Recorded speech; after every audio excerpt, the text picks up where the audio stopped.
C'est pour lui une vidéo souvenir de leur guerre sainte en Syrie. Avant, subhanallah, on tractait des jet skis, des quads, des motocross. Mais c'est en fait une chronique de l'horreur. Maintenant, alhamdoulilah, fisabilillah, dans le sentier d'Allah, subhanahu wa ta'ala, on traque les murtad, les kuffars, ceux qui nous combattent, qui combattent l'islam. On est là.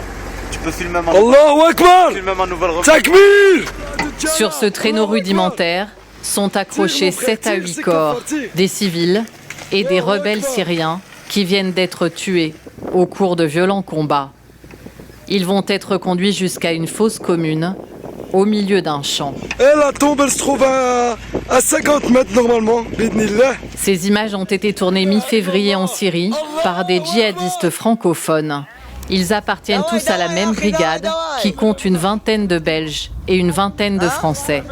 Ils font partie du mouvement de l'État islamique en Irak et au Levant, le groupe le plus radical de Syrie. Pendant plusieurs jours, ils se sont filmés comme une bande de copains. Des sourires, de la joie, le djihad, comme si c'était un jeu. Accélère! Ce groupe radical a séjourné pendant plusieurs semaines à Azaz, à 8 km de la frontière turque. Tout le monde les appelait ici les djihadistes français.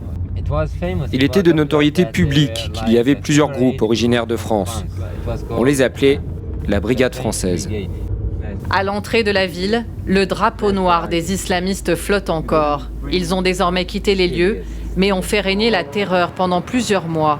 Sur cette place, pour montrer l'exemple à la population, les opposants étaient décapités en public. Après avoir coupé les têtes, ils les exposaient en haut de la statue. C'était régulier. Tous les 2, 4, 6 jours, il y avait des massacres comme ça. Le 14 février dernier, les djihadistes français et belges se sont filmés devant cette stèle maculée de sang. Certains n'ont pas hésité ensuite à poster l'image des têtes sur leur page Facebook, comme un trophée.